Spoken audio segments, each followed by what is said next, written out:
Hi, and welcome to another episode of Fully Baked. Today we have a special guest, Kristian. Wave to the camera. Hi. And her and I are going to make an old family recipe. We do things a little differently today because I'm not giving you the recipe. In the text, you'll see other places you can find similar recipes, but this is an old family and they're all a little bit different, so I'm not giving you the recipe. So you think, why are you showing it to me? Because this recipe came with things like a pinch of salt, cook till done, add flour till the dough's right. And what happens when you don't have the person to ask or you don't understand the explanation because they can't show it to you? We're going to tell you how to do that and what some of the measurements actually are, because some of them actually have been translated into real measurements. So we're going to go ahead and get started. I've already pre-pulled the ingredients for Kristian to work on, and we're going to go ahead and open them up first. Now this is a recipe from my grandmother, and she left me lovely instructions that I have since, from making it with her for years and years, have figured out most of the measurements, most of the things I want to do, pass it on to my child, which is the only thing she bakes. And it's delicious. And I'm passing it on to our family friend who has become part of the family. And I find that cooking and baking is the best way to preserve your family traditions, as well as your cultural traditions. Because no matter where you're living, no matter who else is there, no matter what's around you, you can maintain your cultural traditions, your family traditions through cooking, baking, arts and crafts as well. But I don't do that, so it's baking. All right, so the first thing we're going to do is turn our oven on and preheat just like we always would, as soon as I check and see what it's supposed to be. So if you remember, we always preheat at the start of putting our items together, so it should be done by the time we're ready. We pre-do our pan. For this, we just need a cookie sheet. We're using our parchment paper because we don't want it to be super, super crispy. We want it to be a little softer. These are called Kamish Bread or Mandel Bread, and they're sort of like a once-baked biscotti. They're usually used for breakfast with coffee, brunch, other family celebrations. We're going to get Kristian started. So what I've got in this bowl is sifted flour, and our recipe instructions, which are lovely, basically tell you to mix everything together at once, except all the flour, because it's more or less until your dough is right. Okay. So we have, dump your sugar. We have our sugar, and then we're going to dump our baking powder, and we're going to dump our eggies, and then you can pour your cup of oil in. Is there a method to how you put these in? This particular recipe has no specific order, but I'm going to give you a little trick. You notice we used oil. It can stick to your cup, measure cups, make sure you get the last of that out there, your measure cups, and then you lose some of your volume, especially with honey, but also with oil. So if you take some cooking spray and you spray your measure cup with a little cooking spray first, you'll get all your honey in, all of your cooking spray or anything else that might stick to your cup. Okay. Now, I know from looking at this that we don't have enough flour, but we're going to go ahead, calls for a teaspoon or two of vanilla. Yum. How vanilla do you want it? Depends on how much you add. Gotcha. So we're going to go with a couple teaspoons. Love it. Now, my grandmother used to pull the biggest trick in the world on us as kids. She'd give us a chocolate chip one of these. Oh. And then when we asked for a second, she'd hand us one that looked like chocolate chips, and it was raisins, which should not be in food. Yes, no. Raisins don't belong in the next thing we're going to do is mix. You can do this by hands, Okay. as we used to do. So step back a little. So we've got everything in our bowl, except, yes, we did put the salt in. Yes. Okay, so now what we had was a pinch of salt. How do we know what that is? If we have grandma to show us, or someone who great grandma showed, we could know what it should look like. If not, standard pinches are 1/8 of a teaspoon. Oh. Some measure spoons will come with an 1/8. If not, eyeball it to 1/2 a quarter. If your recipe is super precise, like say macarons, weigh out a 1/4 teaspoon of whatever that is, cut it in half and use the half weight.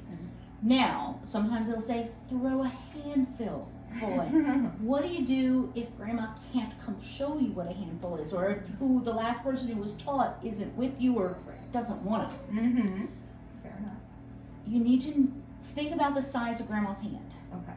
Now, my grandmother's hand actually was the same size as mine, which is actually a 1/4 cup. That's perfect. I've measured it out. So you can always measure what, if you have really big hands, you cut it down. If you have really small hands, grandma had big hands, double up till, you know, you fill the amount that you know her hand looked like. Yeah. Pour it into a measure cup, you can measure up the approximate, or you can keep doing it that way. Okay. It's by choice. It can be hit or miss if you're not entirely sure, rock with it. Okay. Okay? So, let's get the beaters going. Yes, ma'am. Just push forward and start slow so we don't wear everything. And once it's kind of mixed together and the eggs are broken up, in this particular recipe, you can break the eggs up by a fork if you want to. And this works really well in a stand mixer once you know what you're looking for. Alright. Pull it backwards. Stand it this way so it hangs over. Alright, now. This is an interesting thing to try and figure out with old cooking recipes when it says, and I quote, add flour until dough feels right. It is best to have somebody show you what your dough should feel like. But there are 2 things you need to remember. If you move from the area you learn to make it in, you may have to adjust your recipe with the amount of flour that goes in it.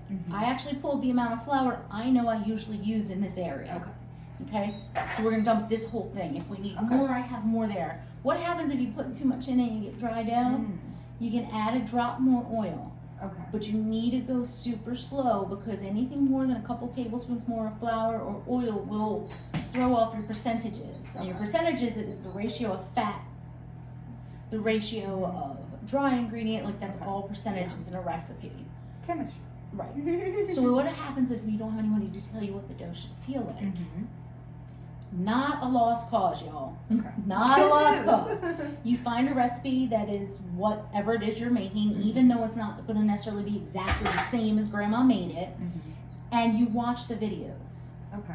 And you'll see them touching the dough. You'll see if it's sticky. You'll see if it's super smooth. You'll see if it just barely comes together. And then when you start making it, give yourself a break. It's going to be hit or miss. It's going to take several tries to get the right dough. It's okay. When you're making it and you don't have somebody to show you, you may have to do it a couple times to get it right. It's best if you can find a family member that has done it, that learned it from the originals to pass it on to you. If that's not possible, y'all, it ain't lost. And that goes for regular cooking as well. This stands for both. Okay? So I'm going to dump this in and we're going to mix from there, and it's going to be a nice thicker, it should get a little thick. Okay. And like I said, we can add if we need or take away if we need. Now, does this mean that my hands are getting in here now? Not yet. Not yet. Okay. Give me your jewelry, ma'am. Remember, folks, take off your jewelry. Yes. Don't want to lose that in any dough. No, and you definitely want to take your watch off too, because anytime you're working with dough with flour, you don't want your eye watch to get flour in it. Now I know with flour we start off slow, so we don't Yes, ma'am, so we don't food. Now my grandmother would have never used a beater with these. I see no room. Okay, go faster. You can go all the way up. This is not. Keep going. All right, ready? Yep. Okay. This works a lot better with our stand mixer because it's a lot more powerful. Gotcha. See how sticky that still is because we don't have this. So we're gonna get in here Okay. and we're gonna open that flour when we're done. You come out. Fresh cloths. Okay, that's what the clothes are for. To just for my boo-boos. All right, so we're gonna just make sure we have this handy because it is nice and sticky today. Mm-hmm. We're gonna try and get these dipped in the flour. That helps you clear the dough off. Now I know you've lived other places. So when you lived those other places, did you add less flour? When I was up in Colorado, it was very difficult to make these, to get that flour to fat ratio Okay. correct. Because now I already know I need more flour, so I'm gonna clean these off with the flour so we don't lose as much dough. This is why I don't usually use beaters unless I'm using a stand mixer, because you lose so much dough. Yeah. Unless you have like a runny batter that kind of falls off. Yeah, which you don't want anyway. Why do I keep touching that end like that? Okay. In Colorado, it was very difficult. You have to adjust your amount of flour and fat. I really had a hard time with it. I never really mastered the high altitude. Okay. East Coast, where it was very damp, I usually needed more flour. And you get a little flour. Absolutely. I'll just put it in my hand. Thank you. That's also a good way to clean off your hands and gloves as you go. It's a good hack. Never heard that one before. Yep, and if you're working with dough and you don't have enough flour in it yet, that's what you want to do. And if you think you're going to have just the right amount of flour, you can save some flour aside to work with the dough that is now on the floor. So then you're going to take, and because my hands are still covered, we're going to go in, and you want to go under. See how you scoop under Okay. and mix the dough. I love this. This feels very rustic. It is. It is an old school recipe. It's got Yiddish, Jewish, German, Lots Russian, of influences. Ukrainians are the only ones that seem to call it Kamish bread. Okay. Roots. Okay. All right, you go ahead and get your fingers in there. I'm gonna switch out gloves since I'm filthy. That's great. Make sure you get all that flour. If you want to use the, Ooh. Throwing dough. that's all right. It ain't hurting nothing. It smells really good. Now, is it still pretty sticky? Yeah, she's still pretty sticky. All right, ready? Yep. Mix that in really good. And so what you're gonna do is you're just gonna keep going until it feels right. And Kristian will turn the bowl towards you as we go. You can see that she keeps testing whether it's sticking to her hand real badly. Here, put your hand out. I'm gonna, no, the other way. You start the flour on your hand. Okay. It's been really humid here lately, so we definitely need more flour. But we're going little, and I quote, handfuls, which for me, if I do a full handful, is a quarter cup, but I'm giving probably about an eighth of a cup, a couple tablespoons at a time, so we don't overdo it. All right, now. So now it's starting to come together more. Yes. So make sure you're getting everything from the bottom, and we still need a little more. You should be able to almost knead this dough. Okay. Almost. Can I ask a question? You may ask all the questions. Why is this called bread? Because of the way we're going to shape it. Oh, okay. So we're going to make it into a loaf, and we're literally going to slice pieces off. Oh. Which for those of you that like biscotti is exactly how you start biscotti. Is you form a loaf of cookie, you cook it once, slice it, and to make biscotti, then you rebake the slices. Okay, so aside from what's on my hand, I can kind of pick this up almost. Okay, so now. we're almost there. Okay. Because we can't roll it if it's that sticky. Gotcha. Alright, I want to grab one of our bowls that wasn't dirty and rinse it and wash it while you do that. And then I'm going to get my hand in there so I can really get a feel for it. Okay. That's why it's good to have someone who knows the recipe. Alright. Just tell it out. And let me cover the boo-boos on my hand. Alright, let me in here. Let's see what we got.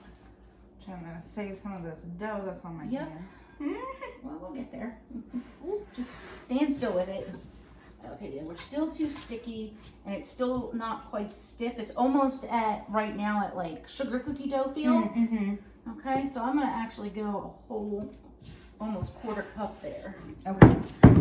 And you watch how it, you bring it up, fold it. You Okay. don't want to be gentle with it. Gotcha. See So you really are getting your palm in there, more like kneading. Yep. I see what you mean. See how Wes, it's already how it's there. All right, so feel that? Oh yeah. Now mine's gonna stick because Yeah, it was take- sticky before. Take your little fingers and go like that. I'm gonna press that in, and you're gonna go wash your hands and make sure you dry them on a paper towel really well. Yes, ma'am. So anytime you wash your hands before you re-roll dough, you want to dry your hands really well because the water will affect the dough. But on that same note, if you're rolling your dough out and your surface isn't holding it the way it should, you can add a few drops of water, which will cause friction, but not enough to wet your dough. Alrighty. That one either. Let's give this a quick mix, and then we're gonna form our dough. Alright, now we're gonna make 1 cinnamon sugar, basically snickerdoodle flavor, Yeah. and 1 chocolate chip. However, as I said before, my grandmother used to wear me out with them raisin ones because, first of all, I don't think raisins belong in food, and second of all, yuck. But raisins are an option. If you don't put chocolate chips, there's no dairy but eggs in here, so there's no milk products. You can use, a lot of people do walnuts. I like pistachio. You can do a cocoa powder version. But I will tell y'all, when you are remaking an old recipe that you haven't cooked before, and you, even if you have a time, like this doesn't have a time, it literally says cook till done. Do not change it to chocolate on the first go round, even of a recipe that gives you a time, if it's an old recipe and that person's not there to help you, because you need to know what it smells and feels like when it's done before you change the look, because you can't see the brown When it's chocolate. all right, so what we're gonna do is take this, we're gonna basically take half. Okay. So we're gonna throw half in another bowl and do it away with it. Okay. Where's my bowl? There it is. We're gonna use this one, and we're gonna do the chocolate chip first. And I'm gonna tell you why. Because I don't want cinnamon in my chocolate. Ooh, yes, smart. And some do. It gives you that Mexican hot chocolate Chocolate flavor kind of if you thing? do. But when I want my chocolate chip ones, I don't want. See how it holds over my Yes. fingers? Okay. Now, if you feel it, it's still a little almost greasy feeling. It's not really greasy. It's because it's an oil-based dough. Okay. So that's the normal feel for it. Yes. But it's definitely not sticking to me now. Right. But Ooh, she now, loads it up with chocolate. We love that. Grandma said a handful or 2. Okay. But whenever I made these with Grandma, a Mhm. handful or 2 usually meant 3, plus a handful for her. But we know we shouldn't eat from the dough or our fingers while baking if it's going to somebody else because it's unsanitary. But if it's your own house and your own family, you know, snack away. So you just want to mush those in there. I mean, literally, it's like chocolate chip cookie dough at that point. Okay. You just want to get them in well enough that they're inside and not all And not spread. on the outside. Well, not like falling out, bunched up. And chocolate chips are a little, you know, funky. You can take the extra ones that just won't come in. just won't, Mhm. because it's still going to be a little sticky. You know, it's dough. Yeah. So the ones that are arguing with you, you just shove back in with the dough. That's seriously. The good thing about this is both loaves go in one pan. So Awesome. one recipe goes on one pan, one shot, one kill. And you can bake it all, even though these have chocolate chips, they can all bake at the same time to Yep. the same degree. Okay. Because chocolate chips are used because they don't melt. Yeah. So it doesn't matter. Okay. So basically, I find the easiest way is you kind of pat it into a little loaf. Adorable. Okay, and then, We have a knife over here. Is that for us? not for now, No. Okay. but we do, and it is. I give it a roll. Oh, I nice. find it easier to do it this way than the way my grandma did it because she was far more coordinated than I am. And then I carefully lift my log. It's usually too long because I have no sense of size, which is fine because we're going to make this back into a square. Okay. we know next time not to roll it as far. And we want to try and get it fairly even and to stay on our Yeah. So you see, it's rustic, it's an old recipe, it's homey, it's also amazing in flavor, Yes. and it reminds me of my grandma every time I make it. And on my previous recipe on our cake, that was a recipe from Grandma Miriam as well. Which was amazing. God, that is my favorite cake. That's my favorite cake when I add tea to it. Okay. Add tea to it? Yes. Oh. Yes. That would be interesting. I've never had any baked goods with You do want some space because it will spread a little. Okay. But there we go. So that's basically what you're looking for. It's not, it doesn't have to be perfect. I mean, look, if you want it perfect and you want to take it somewhere else, you can set your little sticks and you can make it, you can measure it, make sure every end is exactly the same. But so I made these for my baking professor. And she said it was the perfect cookie. Wow. I'm sure it brought her back to childhood, though. She is a German. Okay. And Mandel Bread is German. Not just that, she asked for the recipe, and she's one of the few I would have given it to. And then she said, no, because I'll eat them all. And I know her, and she's a blunt German lady. Yes. And so if she says it, she meant it. Now, with cinnamon, we got some options. And this is why I say everybody's grandma's recipe is different. It's like if you are Russian, everybody's borscht recipe is different.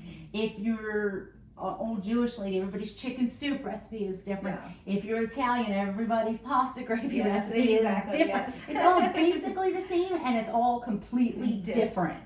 So with the cinnamon, we can measure. Okay. And I threw those in there. Yes, I did. So let's get another set because I kind of forgot about the cinnamon. I like it multiple sets. And now we have to wash that. One more thing to wash. Now, how cinnamony do you want your cinnamon?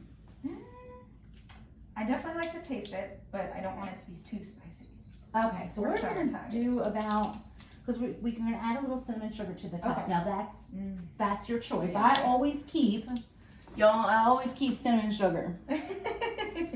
If you're making a quick donut, if you make a quick snickerdoodle, you don't have to take time. If you make a rolled almond cookie, you can do it in this instead of powdered sugar. I always keep some, not to mention cinnamon toast. Yes. So I always have some of it, and it's a great topping for a plain cookie or something. Please excuse the whining dogs y'all hear in the back. They refuse to stop barking in the house today, so they're letting us know they're out there dying because they're not getting their own way. I apologize. Y'all are listening to them. All right. Now, this is a messy part. Okay. Can I ask another question? Yes, ma'am. So, my limited baking knowledge includes things like working gluten. So, with how much you're handling these cookies, could you overhandle them and make them tough? Not really. Okay. Okay. Not really. Like with the brownies where I was saying, most recipes were like, don't overwork it. Don't overwork it, which if nobody shows you what overwork is, it's difficult to know. These are pretty tough. Okay. I have found in my now having many baking classes that my Russian and Ukrainian recipes for doughs are almost all made to stop you from being able to overwork it. Okay. If you're really worried, you can add like a tablespoon of vodka, and it does something to dough where you can work it to death, including pasta dough, and not make it tough. Vodka and pasta dough, nice. I use it for the dough for our dumplings Okay. because you have to keep rolling them out. Yeah, so that makes sense. But for whatever reason, this doesn't. I'm sure there's a scientific reason. I'm sure somewhere in my brain I know it. It's just one of those things. Which is great. So as you see, I look for that swirl of cinnamon. It doesn't have to go all the way through. Okay. But I try to make sure I get out all Powdery those big parts. powdery parts. Okay. And you notice because I've had it in and out on the board, this didn't stick like the other one because this one has had more contact with a little bit of excess flour. So right when it starts to feel perfect, Beautiful. when you know you have to roll something or handle it that you might need more flour, Yeah. you go, oh, it needs a pinch I'm gonna hold off and use that. Okay. If you remember from the dough, the bread making video, I said I need more flour. I'm gonna use it when I need, because then as I add the flour to keep it from sticking and kneading, you're not over flouring it. Okay. And it's the same thing with the cookies. All right, so we're gonna do the same thing. So little one and just a quick roll. Well, this time we're not rolling it as far because we overdid it. Because we learned. All right, We bake and we learn. so I'm just gonna take it and press. Oh, and that looks stunning. See how it's nice and swirled? Mm-hmm. And that's why I said you don't want to necessarily mix it all the way in, although this one is so kind of crooked. Grandma's recipe, right? Yeah. So we want to get it as even as possible. Would you hold that in right there? That is the one thing about parchment paper is it does move a little while you work with it. So an extra set of hands there. Will you believe that I just recently discovered parchment paper for baking? Yes, a over the lot of people quarantine? don't even know about it. I think it's the best thing in the world for several reasons. I don't have to wash my pan if I use it properly. And two, it doesn't crisp your cookies. You will never get a crisp cookie unless you burn it on parchment paper. See, and I love that idea. Because I don't like a crisp cookie. Sometimes it's okay. Pardon me, y'all.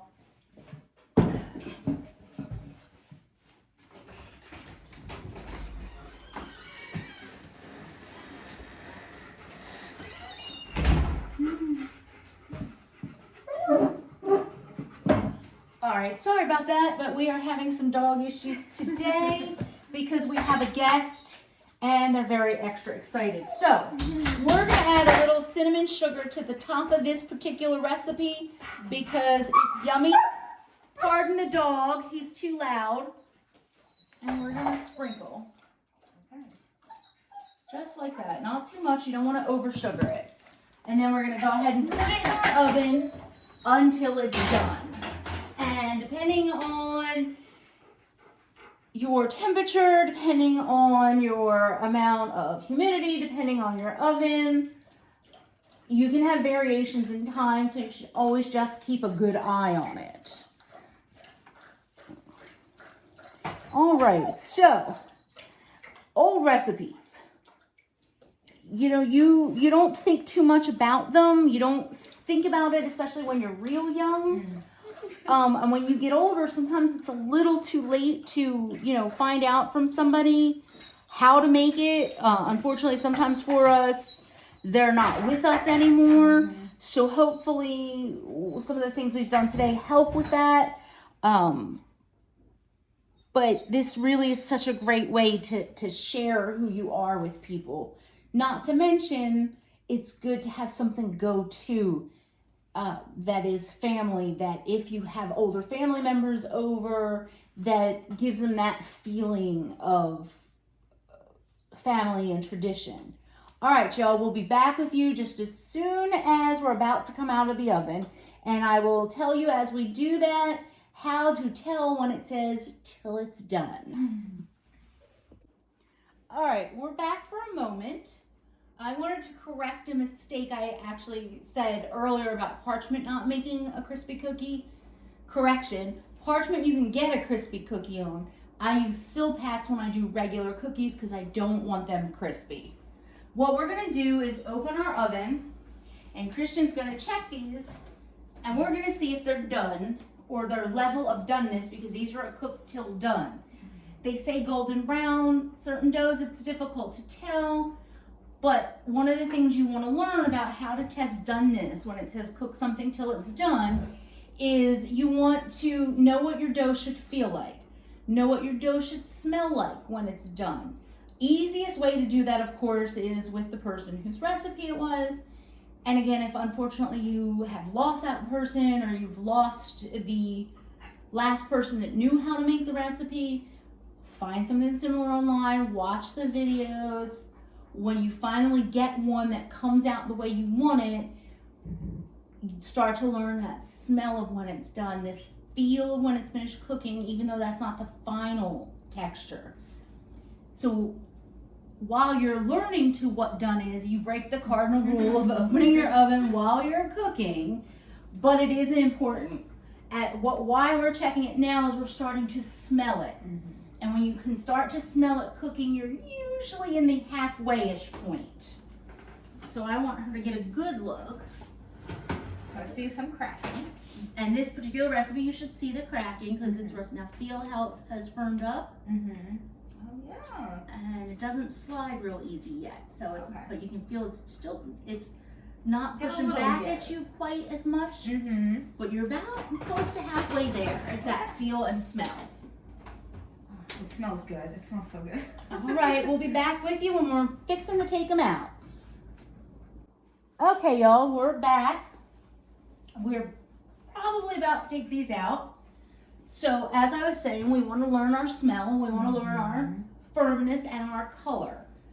Now, smell. You can start to smell the crisp. Yes. That done smell is the crisp on the bottom. Okay, you see the sides Nice and is where you can see the brown. toasty brown. Okay. And you feel that? See how firm Definitely that is? firm. Yeah. Ow, I touched the chocolate. Feel that one too? Okay. Now, if you want them super soft, like I like them, we could take them out now. Or we can give them, I'd say, 2 to 3 more minutes and have them be a little more done. The difference is when you slice them, Okay. they'll look a little wet and raw in the middle. But once they fully cool, they are wholly cooked and safe. I'm good with now because I always love them when Haley has them. And I'm sure that's the doneness. And I do like a softer cookie. You will get, everybody, some carryover cooking when you take stuff out of your oven, even sitting on the hot pan. So if you leave your cookies on the hot pan for a little, as we will, they will finish a little cooking. And even as Kristian could tell you here, you can see it actually browning over the top a little more than it was in the oven with the change in temperature. If your recipe doesn't say, I usually say give it about 5 minutes before you take them off. Sometimes you can do it differently with the parchment paper. It makes sometimes easier to move, sometimes not. Makes sense. If a recipe gives you a specific time to leave something in it, leave it in it for that time. There's a reason it ended up in the recipe. All right. So, Smells amazing. we're actually going to move these onto the cutting board when we're ready. Okay. And then we're going to let them cool a little bit, not all the way. Okay. And then we're going to slice them because if you let them cool all the way, they're too hard to cut. And you end up with cracked up nonsense. Brittle, Yes. broken cookies. Okay. So, Nope. No. Okay. so we're going on to here, and I have a silicone bopper right there to keep me from spilling flour down. I have a little lid. Ooh. Perfect. Now, if you're not going onto a cutting board or you're going onto a rack, if you leave your rack flatter, you can usually slide right on it. That's another bonus of these suckers. Yes. If you wanted them to crisp up a little more, you could leave them on this. On the baking sheet. Don't touch that, it's hot. And It's over the lid. It's funny to see that this one had the oil come off and this one didn't. Is that because of the chocolate chips? The part of the chocolate chips, but this did. Okay.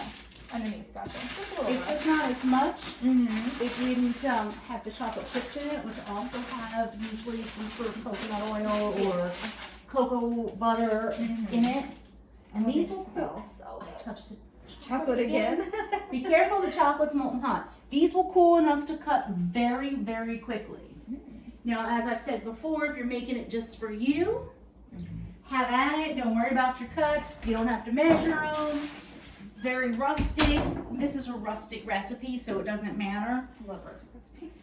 If you are doing it for somebody else or you want to make a nice cookie display, you can take your ruler, you can cut them. If you want all of these to be the same width, you can cut them completely. Okay. At this point, you can cut them on the bias, you can cut them straight, you can do however you want to display them. All right, we'll be back as soon as these are cool. All right, we're back, we're ready to slice. Like I said, these are rustic, these particular ones, but this is what Kristian has put together. And they are a loaf. Now, just for knowledge, if you wanted to make these into biscotti of sorts, you would slice them, put them back on a baking tray, and cook them again. And then they get super crispy and biscotti-y. But we like them too. So, all you have to do is decide how big you want them. And your ends are always going to be a little different. And then you want to do this. A rocking motion? Just rock it down. Okay.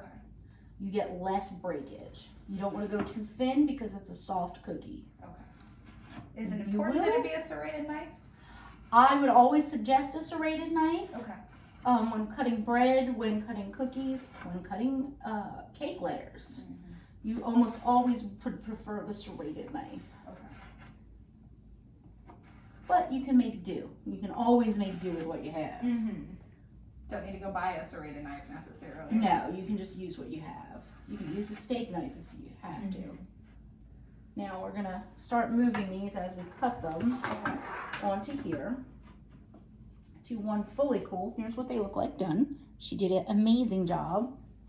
And this is how you know. You see how it's not like wet looking, and you see how it's not like, and you can tell it's expanded. well. You can tell it's gonna be soft because it's close inside. And when we get to little ones, The middle? this at the very end of the end, you can see the more open texture. That's the more cooked area, so to speak. Makes sense. Makes sense. Now I wonder. Oh gosh, these smell so good. And you'll see some spots that still look like really under. They will firm up Okay. as they cool. Oh, I trust you. I've had them and I know that they're delicious. Yes. And they have reached the safe temperature in the oven, so all uncooked items have reached the safe temperature. Okay. So I'm guessing you're not a big fan of eating raw cookie dough? Oh, I love raw cookie dough. However, some people cannot tolerate it because they have risk of illness.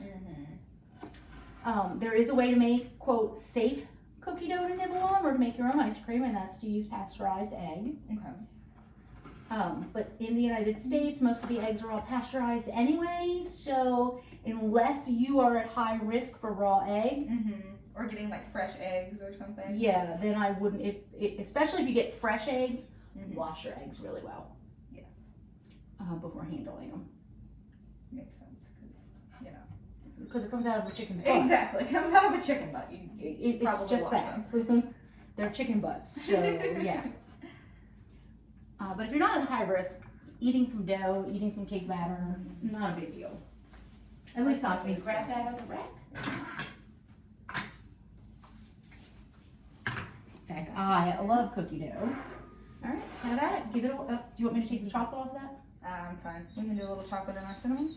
I don't mind a little chocolate in my cinnamon. I do, however, mind some cinnamon in my chocolate, unless I'm specifically going for a cinnamon chocolate. Which would be delicious. Noodle. Oh, we have a dog. Hi. There's a dog for No. everybody. Hi, Noodle. Hi, baby. Noodle, say hi to the camera. Say hi, Bob. Now we have to wash our hands again. Come on, everybody out of my kitchen, please. Come on. Oh, it's like herding cats. Come on. Yes, big baby. Gotcha. And now we're all gonna wash our hands again because we had to wrangle some dogs. Well, they got their moment in the spotlight. Now, normally y'all don't see or hear my dogs because they're usually pretty well behaved for us. I mean, they're huskies, so it's hit or miss. However, again, like I said, we have a guest, and she is far more interesting than anything else going on in this house. And now I'm gonna be back to cut my cookies. Yeah, you don't have to be so exact. You don't have to worry about it. Now, what I want to show you, your textures will be different with your different type. Oh, yes. Because the chocolate changes the composition of fat to not fat ratio. So those, to my eye, look more close. In the middle. Okay. Yep. A little more close, a little bit more dense, a little less fat in them because there's no chocolatey chips. but they're so delicious. Lack of fat is not a disadvantage for these cookies. Well, in that sense, you can do gluten-free, you can do vegan, and you can get some really good stuff. Don't let anybody tell you different. They're not my favorite. The textures are different. Okay. But you can get some really wonderfully flavorful items. Mm-hmm. But some desserts cannot be made without the fat content. It's part of the structure. It does what it does with the gluten. It does what it does with the leavening. It does what it does with the browning. Okay. This brown you see that everything gets, like around the edges through, is from the fat content. In this case, oil, not butter, but it's the same. The creamy eggs, creamy butter, that gives you the reactions you want. All right, y'all. So here we've got them cut. You can see she did a great job. They are holding together. They're fully toasted, and now we have passed on the family tradition to another one of our next generation, and someday soon, maybe one of us will be able to make them with one of the grandkids, who's already baking. All right. So, what's up for next month? Well, we have a treat for you. Our Mark has sort of requested a cake I recently made just when I felt like baking, and it's called Hot Milk Cake. And it is a retro recipe. It is over 100 years old, and it is one of the best cakes ever. So next month, we're going to take a step back again in time and use an older recipe. This particular recipe is well over 100 years old that we did today. So we're staying in the past. That is it for today. As always, you can send me any questions, comments, or suggestions. On Instagram or Twitter, or just in the comments. If you make something and you want to show it off, or you have a question about it, shoot us a picture, put up a post. Kristian, you want to tell everybody where they can find you? Oh, yes, ma'am. So you can find me on Instagram, Twitter, and TikTok at It's Me Kristian G. That is Kristian with a K. You can also check me out on NerdPod and One for the Girls on our For the Fans Media Spotify. You can find those podcasts on their own Spotify channels and everywhere you listen to podcasts. Alrighty, and on that note, we once again are going to thank Haley and Mark for giving me a place to put the videos up. And you can always find me on Twitter and Instagram at @SamKist or on forthefansmedia.com. See you next month.